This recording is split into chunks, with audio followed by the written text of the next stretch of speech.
Pues bueno, ¿qué creen? ¿Qué creen, chicos? Estamos aquí con la doctora Xoli Pérez Campos, jefa de Servicio Sismológico Nacional de la UNAM. Ustedes que les encanta saber de dónde, bueno, quién le pone quién pone las, ¿cómo se llama?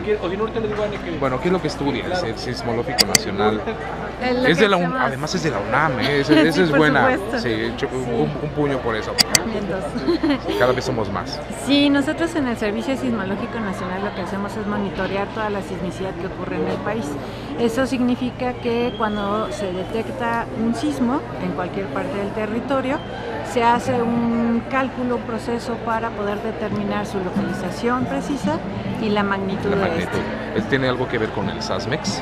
No, no tenemos nada que ver. El SASMEX es el sistema de alerta sísmico mexicano, y ellos lo que manejan es la alerta temprana, y somos independientes. Completamente, por todos aquellos que me preguntaban si tiene algo que ver y todo eso, no, son completamente independientes. Pues bueno, vamos a ver qué tal se nos pone el siguiente marzo, si se da el siguiente marzo por allá por nuestras costas, ¿no? ¿Por qué marzo? Hace muchos años, yo cuando estudiaba, un profesor me comentaba de que los aztecas y los mayas sabían aproximadamente, obvio no se sabe, es imposible saber todo esto, pero son más recurrentes en los equinoccios y solsticios. No, en realidad no, están repartidos durante todo el año. Sí. Pero suelen ser más fuertes por ahí de esas fechas. No, tampoco, están repartidos en todo ahí el año. está, tenemos quien nos dice y todo ese rollo, pero bueno, por eso hay que estudiar. Estudienle, chicos, no quieran terminar como yo, y mejor terminen como ella.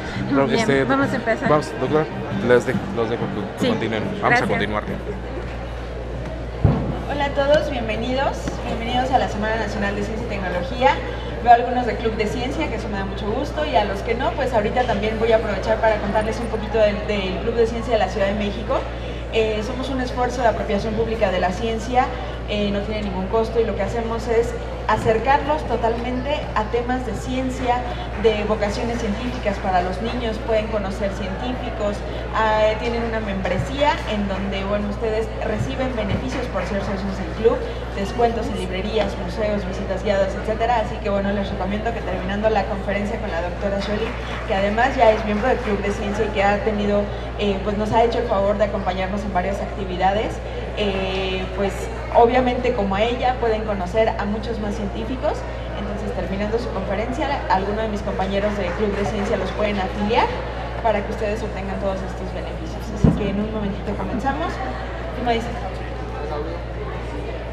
Okay. La doctora Xoli Pérez Campos es egresada de la Facultad de Ingeniería de la UNAM. Realizó sus estudios de maestría en Estadística y en Geofísica, así como un doctorado en Geofísica en la Universidad de Stanford. Actualmente es investigadora titular B en el Departamento de Sismología del Instituto de Geofísica de la UNAM. Es vicepresidenta de la Unión Geofísica Mexicana y jefa del Servicio Sismológico Nacional. Bienvenida, doctora Xoli Pérez Campos. Bienvenida al Club de Ciencia de la Ciudad de México. Muchísimas gracias por acompañarnos otra vez. Gracias. Buenos días a todos, gracias por estar en domingo a esta hora por aquí, disfrutando de una mañana de ciencia, y vamos a platicar de sismicidad y su monitoreo en México. Vamos a empezar con lo más básico. Siguiente, por favor. La siguiente. ¿Esto? Bien, entonces vamos a empezar desde el origen. ¿Por qué ocurren los sismos? Y esto se debe al interior de la Tierra. ¿Qué es lo que pasa dentro de ella? Tenemos que la Tierra está formada por 3 capas. La de más adentro, que conocemos como núcleo, que está forrada por una que conocemos como manto, y hasta arriba, donde nos encontramos ahorita parados, sentados, se llama corteza, ¿sí? Cada una de estas capas tiene ciertas características. En el núcleo hay material que todavía está emitiendo radiación y por lo tanto está emitiendo calor. El siguiente. Por lo tanto está calentando la parte del manto, y eso lo que produce es corrientes convectivas en el manto. Una corriente convectiva se refiere a cuando el material caliente va a subir y el material frío va a bajar. Entonces es como cuando ponemos la sopa de letras a calentar. La hornilla está calentando la sopita de letras acá abajo, y lo que va a pasar es que la sopa va a empezar a tener una circulación dentro de la olla. La sopita caliente va a subir, la sopita fría va a bajar. Sube en el centro de la olla y baja en las orillas de la olla porque están más frías las orillas. Lo mismo le pasa en el manto. Va a haber zonas donde el material del manto esté subiendo y va a haber zonas donde el material del manto esté bajando. ¿Y eso qué hace en la corteza? La corteza, que es la capa más externa, pues se ve arrastrada por el manto, la está jalando, ¿sí? Todos han visto la sopita de letras, cómo se le hace una corteza arriba, ¿no? Una natita, y que esa natita se hace toda así. Eso es porque el agua que está abajo de la natita de la sopa de letras la está empujando y la está queriendo llevar hacia afuera, hacia las orillas de la olla, y la está queriendo regresar. Lo mismo pasa entre el manto y la corteza. Y entonces la corteza está dividida y se rompe y se está moviendo todo el tiempo y está constituida en placas tectónicas. Y esas placas son las que están en movimiento. Es como un gran rompecabezas. Si quieren jugar con este rompecabezas, pueden ir al rato al stand del Museo de Geofísica, que está como a 4 stands para allá, donde pueden armar este gran rompecabezas de la Tierra de placas tectónicas. Esas placas están interactuando entre sí y va a haber zonas donde se estén moviendo de manera lateral, otras zonas donde se estén separando y otras zonas donde estén chocando entre ellas. Entonces, si nos vamos a México, pues resulta que nuestro país está en el contexto de 5 placas tectónicas. Ahorita nosotros estamos ubicados en la Gran Placa de Norteamérica, mientras que la península de Baja California está ubicada en la placa de Pacífico. Acá en el sur tenemos un pedacito de la placa del Caribe. Nuestros compatriotas por allá en Chiapas, la parte sur de Chiapas, ellos ya no están en Norteamérica, ellos están en Caribe. Y luego, enfrente de nuestras costas, tenemos a Ribera y Cocos. Vamos a ver cómo están interactuando.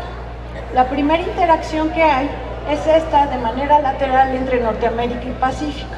Y entonces todos han escuchado que la península de Baja California se va a separar, ¿sí? Sí. Bueno, pues resulta que lleva nada más, 12 millones de años separándose, ¿no? Ya casi termina, otros varios millones de años más. Entonces antes estaba acá Cocos pegadito con Los Cabos pegadito con Mazatlán, y en 12 millones de años ha avanzado todo eso. Lo que estamos viendo ahorita es el otro tipo de contacto que hay. Decía yo que hay placas que se están separando. En realidad no es que se abra el piso y se haga un gran hoyo que nos lleve al centro de la Tierra, estilo novela de Julio Verne, ¿no? No.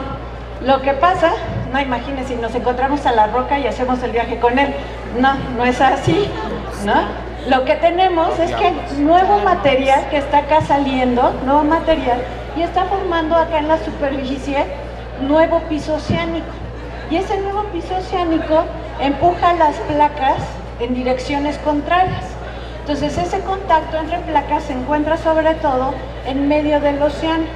Se llama la dorsal del Pacífico, la dorsal del Atlántico, y está formando un nuevo piso oceánico que está empujando las placas en sentidos contrarios, ¿no? Eso pasa por acá, eso pasa en algunas partes del Golfo, eso pasa por acá y también pasa en el océano Atlántico.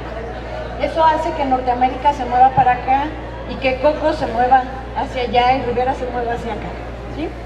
Y hay otro tipo de contacto entre placas, el cual conocemos como subducción. Eso implica que tenemos una placa metiéndose por debajo de otra. Para ver la animación más fácil, aquí estaríamos en placa de Norteamérica, esta sería placa de Cocos. Hay una zona donde ambas placas están atoradas, no se pueden mover entre ellas, y lo que producen es una deformación y una acumulación de esfuerzos y de energía. Y eso continúa por mucho tiempo, muchos años, hasta que hay un momento en el que ya no resisten, se rompe el material, y eso es lo que conocemos como un sismo de subducción. Y si ocurre ese sismo de subducción, lo que vieron es posiblemente un tsunami, ¿sí? Así se dan. Ese efecto donde la placa está atorada es parecido a querer mover este mueble, donde tengo este mueble que está en contacto con esa alfombra, y si yo lo quiero mover, pues hay fricción entre ellos. y no es fácil moverlo, ¿no? Si este fuera muy pesado, este está ligerito, pero si agarran uno muy pesado, lo están empujando, no pueden, y de pronto lo logran vencer y se mueve, ¿sí? Lo mismo pasa en ese material entre esas dos placas. Entonces, esta es otra forma de verlo. Tenemos aquí la corteza se está deformando porque hay esfuerzos que están actuando en direcciones opuestas, y hasta que el material ya no aguanta y se rompe, y eso genera el sismo. Es como agarrar una regla de plástico y estarla doblando. Cuando la estamos doblando estamos ejerciendo un esfuerzo y estamos generando una deformación. ¿Y qué va a pasar? Yo sigo,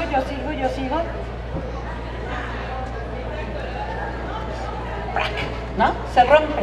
Y en ese ¡prac!, ruptura, ¿qué pasa? Hay ondas, hay energía elástica que viaja por el aire y que llega hasta sus oídos y que ustedes escuchan ese crack, ¿sí? Lo mismo pasa con el sismo. Va a haber un lugar donde se rompió ese material y desde donde se emitió esa energía, y esa energía la conocemos como ondas sísmicas, y esa energía viaja por el interior de la Tierra hasta donde estamos en la superficie y no oímos el crack, pero sí sentimos cómo nos angolotea, ¿sí? Y entonces ese punto donde se originó esa ruptura lo conocemos como foco o hipocentro, y si lo proyectamos hasta la superficie, a ese punto lo conocemos como epicentro. Entonces ahí desde el epicentro podemos ver esas líneas, esas curvas rojas y azules, son las ondas propagándose por el interior de la Tierra. Esta es la simulación que se hizo para el sismo de Sumatra de 2004, un sismo de magnitud 9.2, y vemos cómo las ondas se propagaron por todo el interior y la superficie de la Tierra y dieron varias vueltas a la Tierra. Entonces, bueno, ¿cómo sabemos que ocurren todos estos sismos y que se propagan y cómo los sentimos y cómo llevamos el registro? Bueno, pues lo hacemos con una red de monitoreo. Para México es el Servicio Sismológico Nacional. Este fue fundado en 1910. Su estación central se encontraba en Tacubaya y en 1929, junto con la autonomía de la Universidad Nacional, se le dan varias dependencias y entre ellas pasa el Servicio Sismológico Nacional a formar parte de la UNAM. Y en 1948 se crea el Instituto de Geofísica y en 1953 adopta el Servicio Sismológico Nacional, y desde entonces el Servicio Sismológico Nacional está dentro del Instituto de Geofísica de la UNAM. Hoy en día pueden ustedes visitar, estos son los instrumentos originales.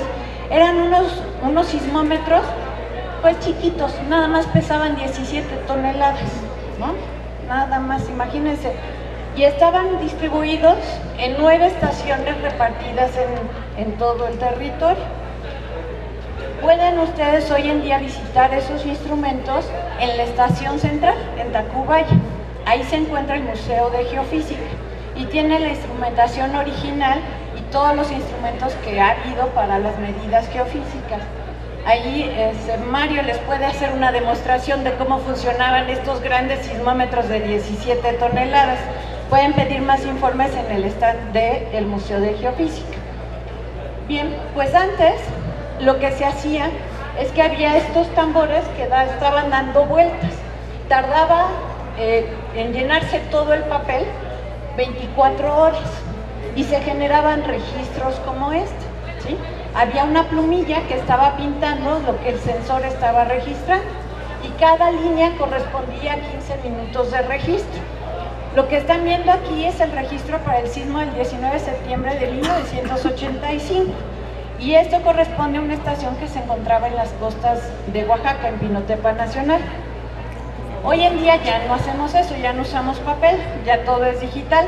Pasamos de 9 estaciones a 63 estaciones, que son todos los triangulitos rojos, y están repartidas desde Tijuana hasta Quintana Roo.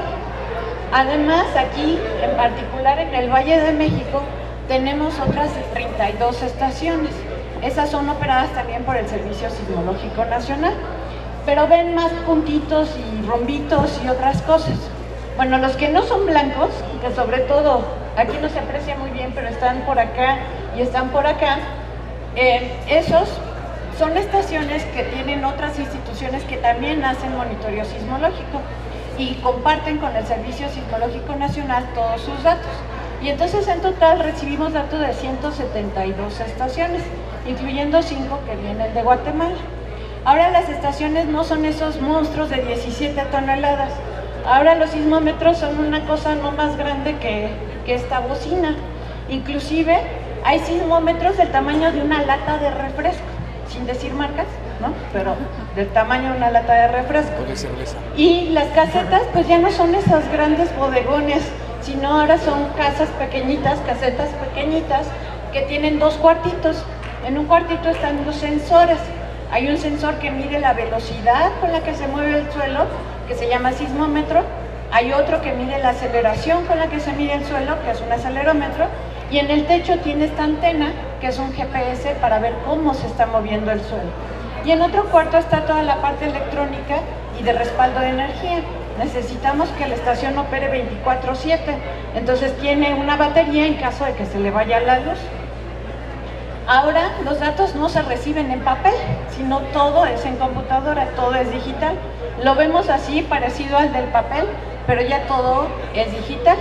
Y ahora nuestro centro de monitoreo no está lleno de papeles, sino está lleno de pantallas. También pueden visitar este centro. Con el Club de Ciencia de la Ciudad de México organizamos visitas a nuestro centro de monitoreo. Entonces los datos vienen desde las estaciones, vía satélite, vía celular, vía internet, llegan al centro de monitoreo y ahí se reparten, se van a un sistema que hace el cálculo completamente automático y que si se da cuenta que hay un sismo, calcula dónde fue su localización, su epicentro, la profundidad de este y la magnitud. E inmediatamente lo publica en todas nuestras redes sociales, en internet, en Twitter y en Facebook. Y entonces en Twitter resulta que tenemos más de 4 millones de seguidores. ¿Ustedes nos siguen? ¿Sí? Sismológico MX, si no nos siguen. Ayúdennos a que tengamos más seguidores que Paulina Rubio, ¿no? Ya la vamos alcanzando, pero yo creo que podemos. Sí, en la noche me despertaba. Y también en Facebook ya vamos bien, también tenemos más de 2 millones de seguidores. ¿Quién sabe por qué el año pasado, hasta el 7 de septiembre, teníamos solo 120,000 seguidores? No sé por qué, ahora ya tenemos 2 millones. Entonces, bueno, también síganos por Facebook. Ahí lo que hacemos interesante es que una vez al mes tenemos una plática con sismólogos. Entonces pueden contestar sus preguntas en tiempo real. Bueno, entonces el sistema automático determinó localización, magnitud, lo publica inmediatamente en redes sociales. Y en Twitter se han fijado que dice la palabra preliminar, ¿sí?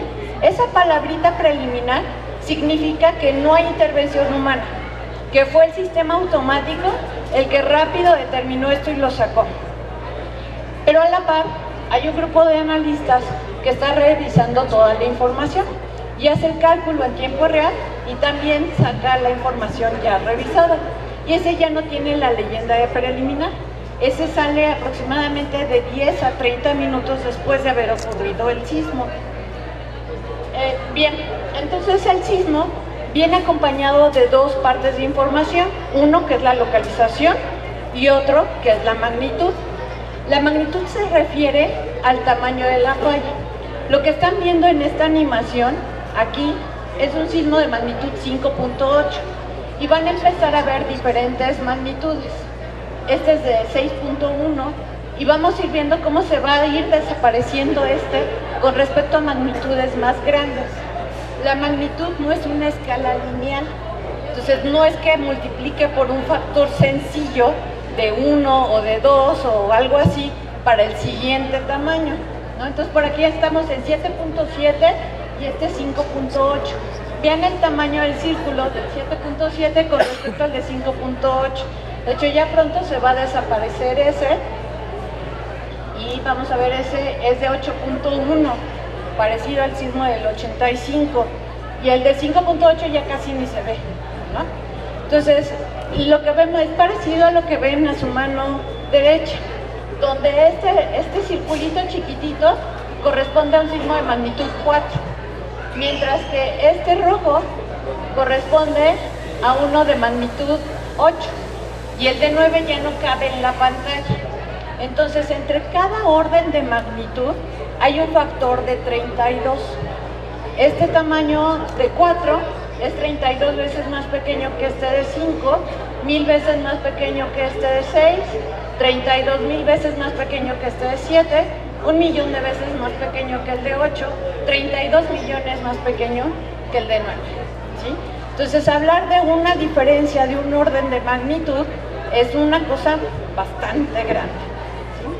Lo que vemos aquí abajo es cómo se calculaba la magnitud en escala de Richter, lo cual ya no se hace para sismos grandes, porque no funciona. Entonces, lo que vemos es la amplitud. Este es un registro, es un sismograma. Y el doctor Richter, en los años 30, lo que hizo fue tomar esos sismogramas de estaciones localizadas en California, para sismos ubicados en California. Entonces, las ondas sísmicas pasaban por la geología de California y llegaban equipos de los años 30, que ya no pesaban 17 toneladas, pero que sí se comportaban muy diferente a como se comportan los sismómetros de hoy en día. Y entonces agarraba y tomaba esta amplitud, el tamaño de ese dato, y decía, bueno, eso me lo llevo por acá, aquí no se alcanza a ver, pero hay una escala, veo la distancia en la que se encontraba la estación y con eso genero una correlación y le asigno un valor. ¿Sí? Eso ya no lo hacemos así.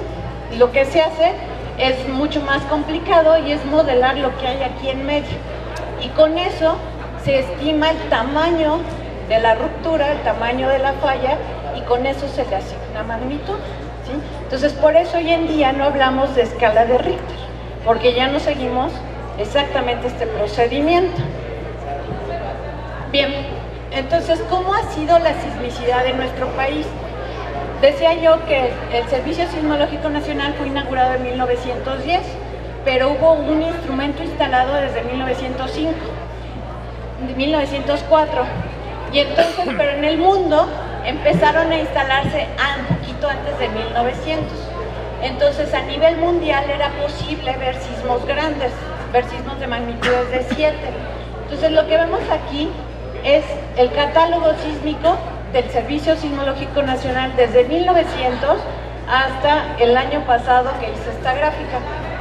Y lo que ven de colores, los diferentes colores, representan las diferentes profundidades que tuvieron los sismos. Rojito significa que estuvieron a menos de 50 kilómetros, verdecito significa que estuvieron entre 50 y 100 kilómetros, y los azules son más profundos.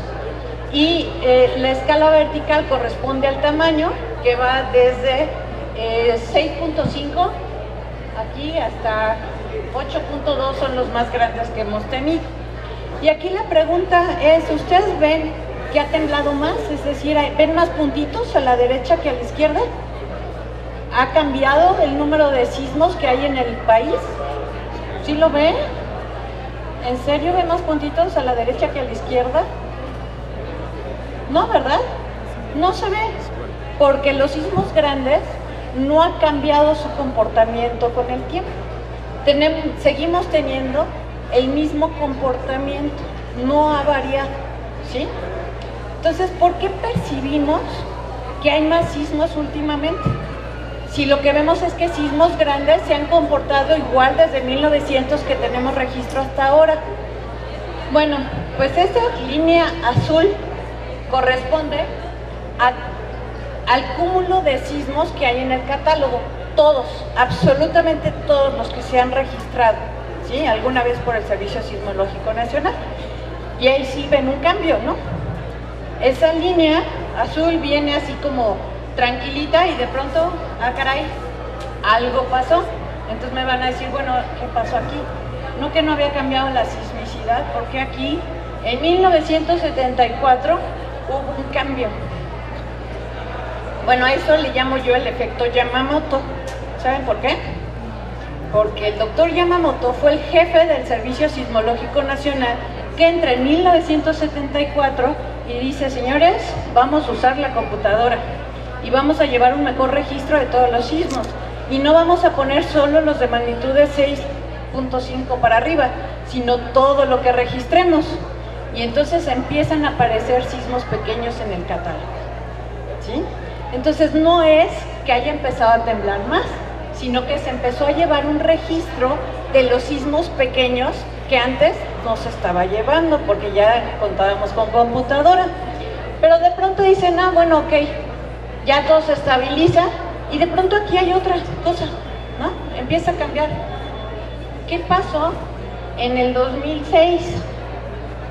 Bueno, pues resulta que en el 2004 empieza a gestarse un convenio de colaboración entre todas las redes de monitoreo de México y en 2006 finalmente funciona y empezamos a intercambiar datos, a compartir datos con otras redes de monitoreo y empieza a crecer la red nacional, porque resulta que antes de eso teníamos bien poquitas estaciones y casi todas estaban en el sur de México y pues también tiembla en el norte, ¿no?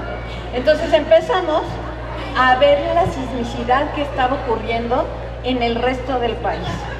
Y entonces es nuevamente un efecto de la red y de los datos que recibimos. No es que esté temblando más, es que tenemos una mejor capacidad de detección. Por ejemplo, si yo me quito el micrófono, no me van a escuchar los de la transmisión, pero aquí me alcanzan a escuchar hasta allá atrás, bajito, pero más o menos, ¿no? Eso es por la potencia que le estoy poniendo a mi voz. Pero si empiezo a hablar normal, ya no me están escuchando allá atrás. Pero aquí los señores todavía me escuchan. ¿Qué? ¿Sí? Entonces lo que hice fue demostrarles que si hay un sismo chiquito, la energía que libera es poca. Y solo lo pueden detectar las estaciones que están cercanas a él. Mientras que tengo un sismo grande, la energía que transmite es mucha y por lo tanto tengo más alcance. Y ahorita me deben estar escuchando en otros lados, aunque no me estén poniendo atención en los otros módulos, pero me están escuchando, ¿sí? Y eso es porque tengo una bocina que está emitiendo más energía de lo que yo logro emitir. Entonces un sismo grande, inclusive lo puedo detectar al otro lado del mundo. Con la red que hoy tenemos y con los instrumentos de 1910, se podían registrar sismos de magnitudes arriba de 7 que ocurrieran al otro lado del mundo. Con los instrumentos que hoy tenemos podemos detectar sismos de magnitudes menores de 1, inclusive magnitudes menores de 0, siempre y cuando estén ocurriendo cercano a la estación. Entonces podemos ver ese efecto ahí. Entonces no está temblando más.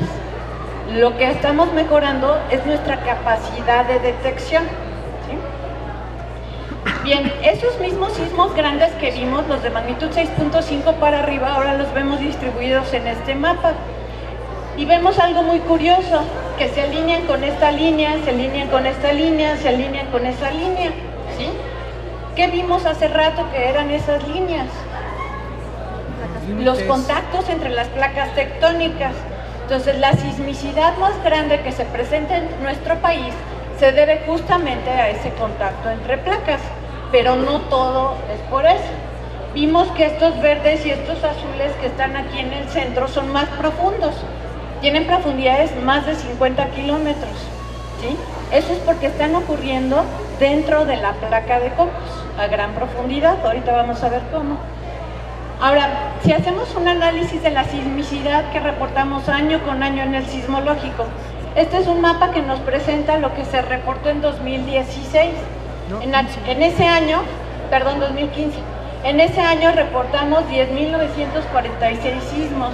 Nuevamente vemos el comportamiento de que están repartidos muy bien en los contactos de placa.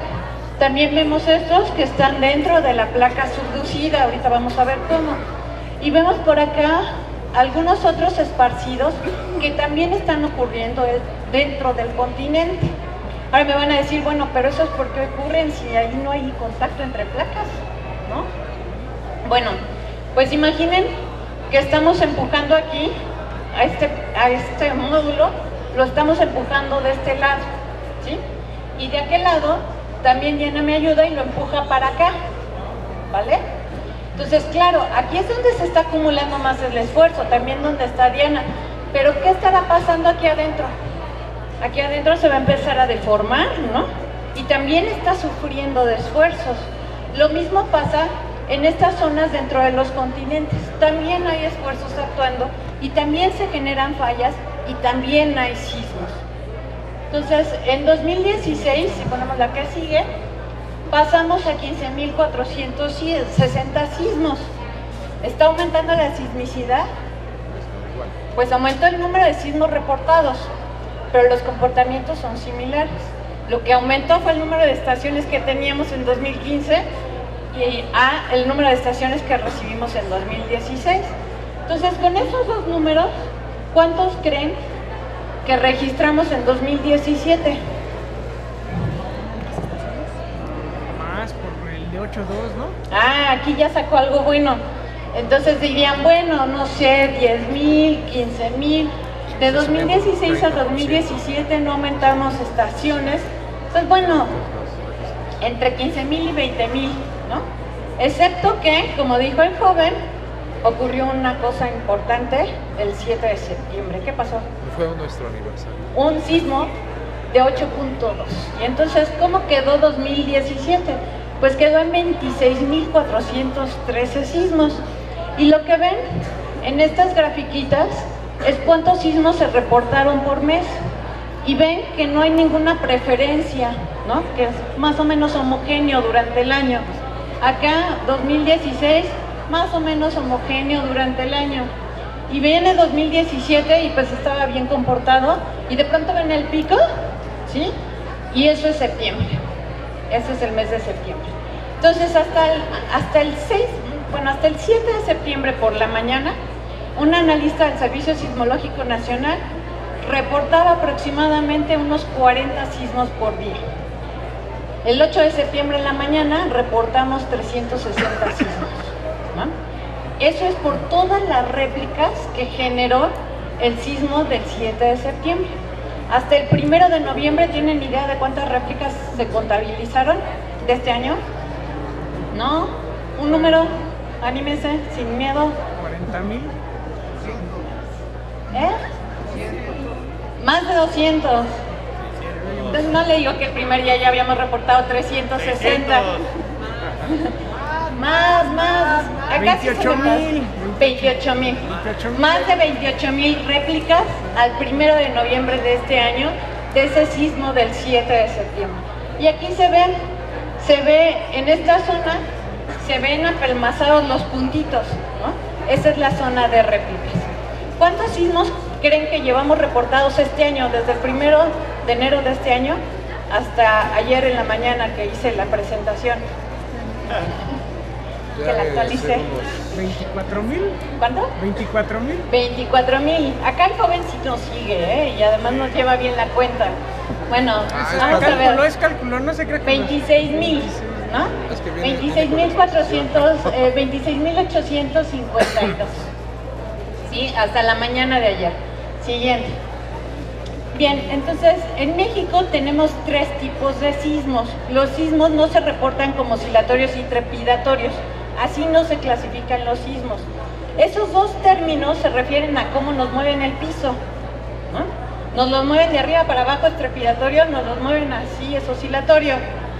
Pero no se refieren a cómo se clasifica el origen de los sismos.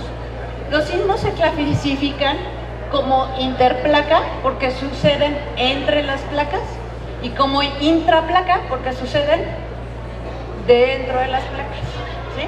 Entonces, cuando quieran referirse a cualquier cosa en sismología, recuerden siempre esto: el sismólogo es muy simple, muy básico y tiene poca imaginación en sus nombres. Interplaca, entre placas; intraplaca, dentro de placas, ¿sí? Son los dos tipos de sismos que hay. Excepto que para darnos más caché, pues dijimos, si ocurren dentro de la placa superior, no les vamos a llamar intraplaca, sino que los vamos a llamar corticales. Entonces ya, para que no nos sintamos tan simples, ¿sí? Entonces en México tenemos los 3 tipos de sismos: interplaca, en contacto entre las placas; intraplaca, dentro de las placas subducidas; y corticales dentro de la placa sobre la que nos encontramos nosotros. Entonces, este mapa nos representa la sismicidad más importante que ha ocurrido en el centro-sur del país. Somos muy egocentristas y nos olvidamos de Baja California, que también han tenido sismos importantes en el Golfo y la zona de Mexicali, y nos vamos a enfocar solo de la mitad para abajo, ¿sí? Que son los que más nos han afectado a nosotros. Entonces, acuérdense que la magnitud es un reflejo del tamaño. Entonces, ¿cuál de estos tamaños de salchicha es el más grande? Exactamente, el amarillo, este de por acá. Este es un sismo que ocurrió el 13 de junio de 1932. Es un sismo interplaca, un sismo de subducción. Ocurre entre la placa de Rivera y la placa de Norteamérica y tuvo una magnitud de 8.2. 8.2 es similar en tamaño al sismo que ocurrió el 7 de septiembre del año pasado, excepto que ese del 7 de septiembre ocurrió aquí y no fue un sismo interplaca, sino fue un sismo intraplaca dentro de la placa subducida, ¿sí? Entonces vemos que todos estos que parecen salchichas son sismos interplaca. El de 1985, que excepto a unos cuantos que están sentados y a mí nos tocó, ¿no? El del 19 de septiembre de 1985 ocurrió aquí en las costas de Michoacán. Tuvo una magnitud de 8.1, es el segundo más grande de ese tipo que está en este mapa. Los otros que vemos como estrellas rojas corresponden a sismos intraplaca, es decir, ocurrieron a profundidades mayores de 40 kilómetros dentro de la placa que está metida ahí abajo, están ocurriendo dentro de la placa de Cocos. Y ejemplo de ese fue el sismo del 19 de septiembre, que ahorita vamos a platicar un poquito de él. Pero ven otras estrellas verdes, azules. Estas estrellas azules corresponden a sismos corticales, es decir, sismos intraplaca que están ocurriendo en la placa de Norteamérica. Y entonces nos tenemos que acordar siempre de este, que ocurrió en 1920 en Jalapa, y que es uno de los sismos que más muertes ha provocado, porque hubo un deslave de tierra muy fuerte que se llevó más de 200 personas. Este otro que ocurrió en Acambay en 1912. Acambay estaba en México, aquí al ladito. Tuvo una magnitud de 6.9. Sí, entonces también es un sismo importante.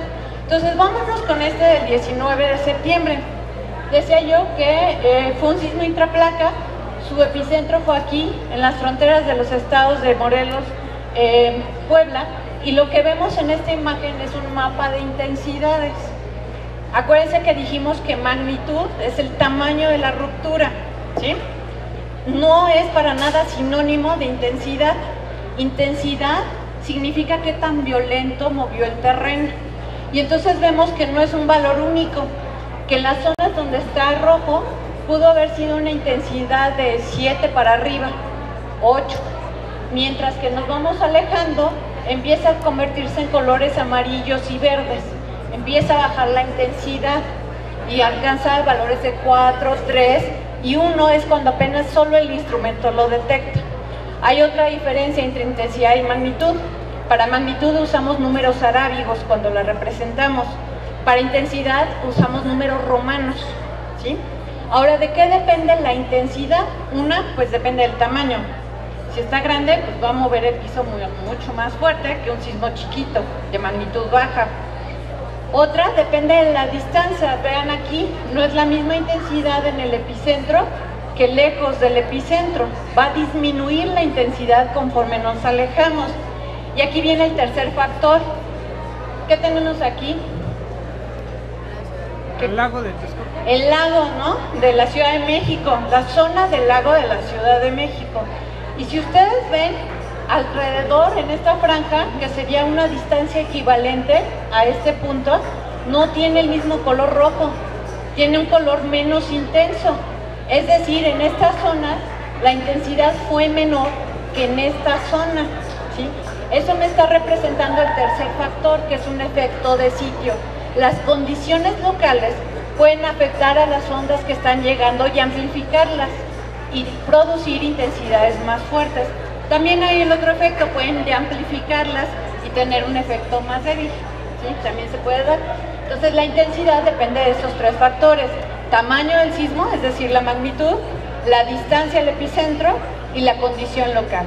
Lo que ven a su derecha es el mapa de intensidades del sismo del 19 de septiembre, pero de 1985. Y vemos lo mismo, vemos cómo en la zona epicentral se tuvieron intensidades de 9 en un color amarillo, y conforme se fueron alejando fue disminuyendo la intensidad. Y por acá, que está la Ciudad de México, pues es el manchón blanco de intensidad de 9, pero si tomamos ese color, le hubiera correspondido a una intensidad de 5, pero por el efecto local tuvimos intensidades hasta de 9, ¿sí? Entonces tenemos los dos sismos. ¿Qué más podemos decir de ese sismo del 19 de septiembre? Bueno, ocurrió aquí y ocurrió en una zona donde había otros, o ha habido otros similares, como el de 1999, que ocurrió en Tehuacán, Puebla. Lo que ven aquí abajo, uno de este lado derecho, esta curva, me dice cuánto duró el sismo, ¿sí? Nosotros sismólogos no reportamos cuánto dura el movimiento, porque esa duración es variable en cada sitio. Lo que reportamos es cuánto duró la ruptura. Y entonces la ruptura de ese sismo duró apenas unos 12 a 15 segundos, ¿sí? ¿Y a qué se refiere con la ruptura? Bueno, lo que ven acá en esta gráfica de la izquierda es la forma en la que nosotros los sismólogos representamos cómo se rompió y cómo, digo yo, cómo se raspó la superficie de la falla.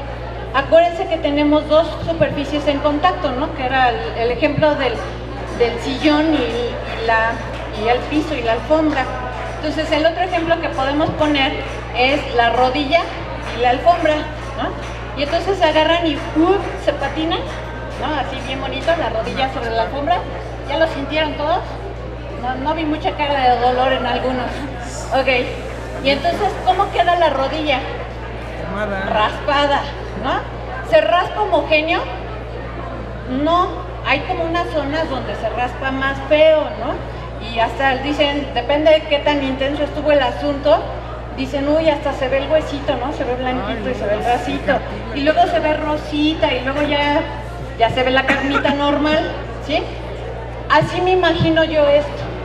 Esto es un lado de la falla, cómo se raspó con el otro lado. Y entonces se raspó más aquí, menos en los otros colores, y pasó desapercibido por acá, ¿sí? Entonces nosotros sismólogos lo que hacemos a partir del dato de sismograma es llegar a estas imágenes y tratar de explicar cómo se raspó un lado de la falla con respecto al otro y en cuánto tiempo lo hizo. Entonces el tamaño de la falla de este sismo es aproximadamente de 30 kilómetros por 60 kilómetros. Para el sismo del 7 de septiembre, ¿saben como de cuánto fue? Bueno, como de 80 kilómetros de profundidad, ¿no? De ancho, por 250 de largo, ¿verdad?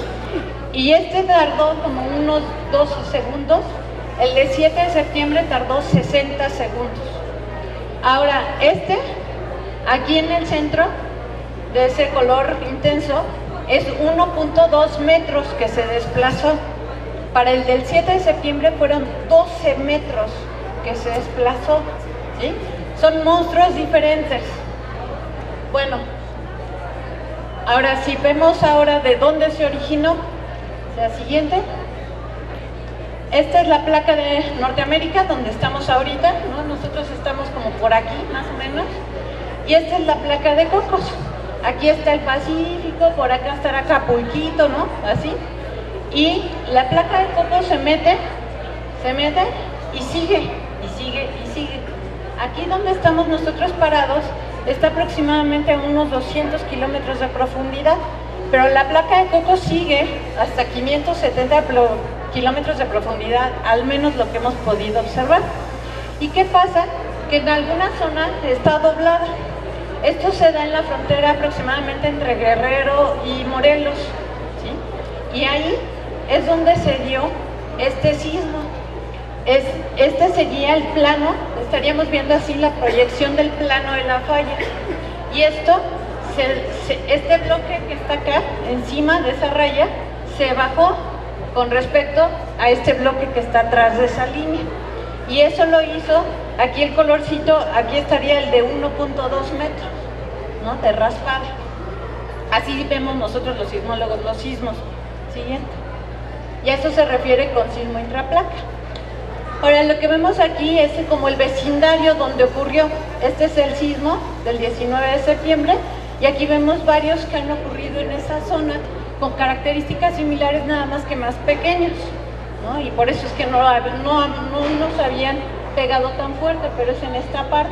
Y vemos que hay todos estos que han ocurrido en esa zona y por acá, que son sismos intraplaca, que han ocurrido dentro de la placa de Cocos, con un mecanismo similar al del 19 de septiembre del año pasado. Entonces no es un sismo inusual. Y ahora hay una pregunta muy importante. ¿Puede ocurrir otro? Sí. Sí. ¿Puede ocurrir más cerca? Por ejemplo, aquí, ¿no? Que está un poquito más cerca de la Ciudad de México. Y entonces lo que hicimos fue un análisis de cómo se está doblando la placa, la dirección en la que se dobla la placa. Y lo que nos dimos cuenta es que si alcanzan a ver aquí, se ven unas líneas, ¿no? Se alcanzan a ver como unas alineaciones, ¿sí? Ese es el fondo oceánico. El fondo oceánico tiene esas alineaciones. Entonces, ¿han visto las tablas de madera? Que se le ven líneas, ¿sí? ¿Alguien practica artes marciales? ¿No? ¿Se han visto que la gente de artes marciales le ponen su tabla y agarran y le pegan? Bueno, también tiene truco. Y es que la persona que va a agarrar la tabla, la agarra de tal manera que las alineaciones de la tabla estén así. Y uno la agarra así. ¿Por qué? Porque cuando le pega el muchacho, va a ser más fácil que se rompa. Si el compañero comete el error y voltea la tabla y las alineaciones están así, el otro pobre termina con los nudillos lastimados, ¿no? O sobre todo cuando están en cinta blanca, cinta azul y cinta verde, ¿no? Ya negras sí la rompen, pero en las primeras cintas quiere uno que las alineaciones estén así. ¿Por qué? Porque es mucho más fácil doblar y romper el material a lo largo de esas alineaciones.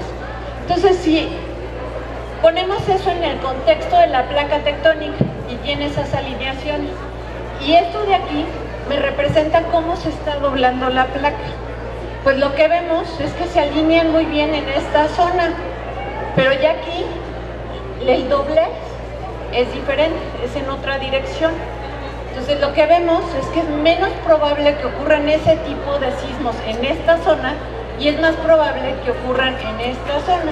Aquí es donde ocurrió el sismo del 19 de septiembre, pero todavía hay chances de que hasta aquí al menos es muy probable que se puedan dar, ¿no? Tiene esa facilidad la placa de romperse de acuerdo a esas alineaciones previas, ¿sale?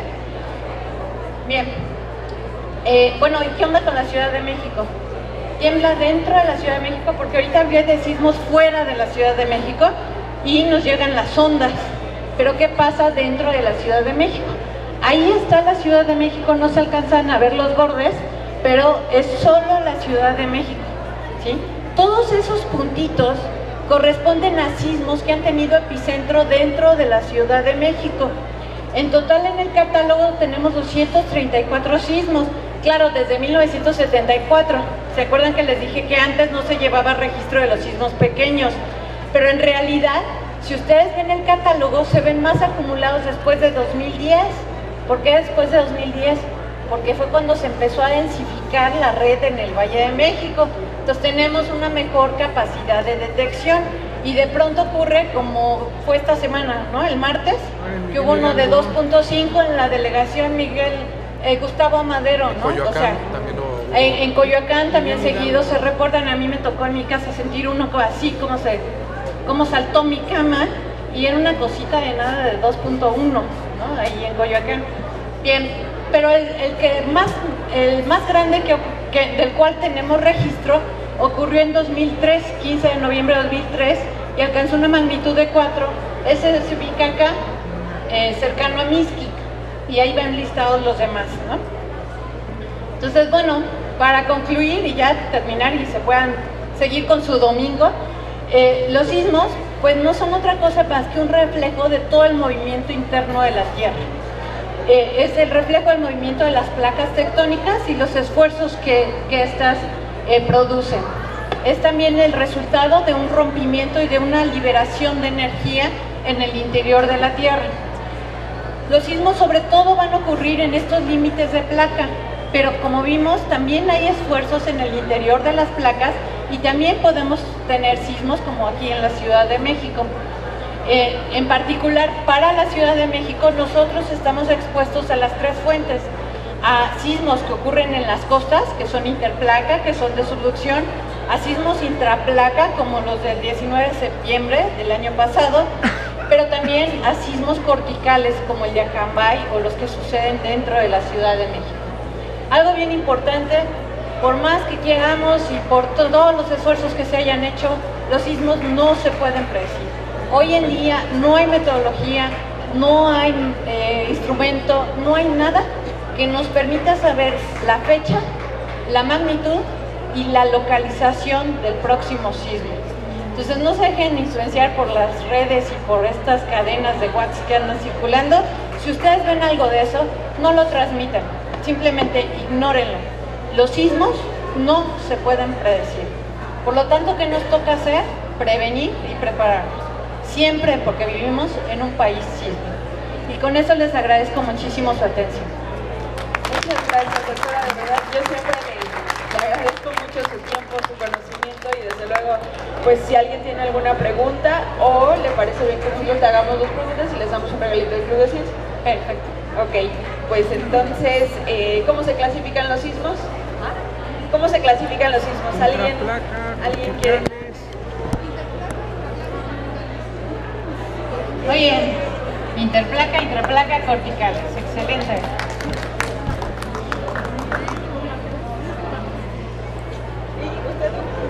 No, más bien, primero una pregunta de allá para acá y luego otra de aquí para allá. ¿Hay alguna especie de voluntariado donde uno pueda cuidar perdón. Buenos días, felicidades por su plática. Le preguntaba que si hay una especie de voluntariado donde uno puede tener acelerómetros como en USGS. Por ahorita no. Participamos, el Instituto de Geofísica participó en el proyecto con el Servicio Geológico Mexicano y de Estados Unidos y la Universidad de Stanford en algo que se llamaba Coicacha, donde se les daba a los ciudadanos un acelerómetro y esto contribuía a una red de ese tipo. Ese proyecto paró. Ese proyecto ya no hay continuidad ni por parte del Servicio Geológico de Estados Unidos ni la Universidad de Stanford y ha habido otras iniciativas por parte del Servicio Geológico de Estados Unidos, pero ahorita están enfocadas en la zona de Los Ángeles y Pasadena. Entonces ahorita por lo pronto no hay un programa similar.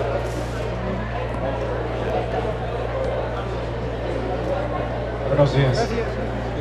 Viajando por México, una vez viajando de Mexicali hacia La Rumorosa, observé una falla, es una falla muy visible, en donde se ve como prácticamente las ventanas están divididas, es una falla muy visible. No escuché, o a lo mejor llegué un poco más tarde cuando ya había iniciado su conferencia, en la cual me gustaría saber qué fue lo que pasó ahí. O sea, realmente no, al pasar yo por carretera en esta falla me impactó, realmente es impactante esa falla y es muy visible. Sí, hay dos tipos de movimiento en las fallas.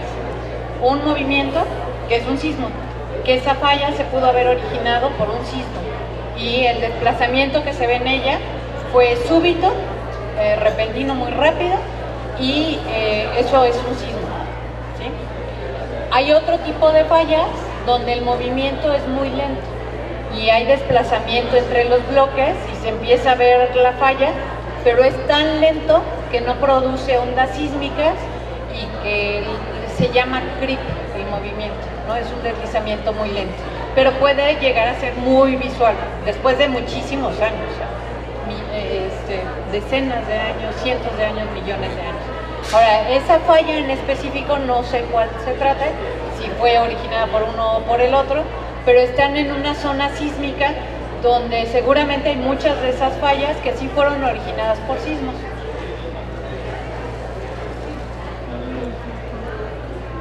Qué loco.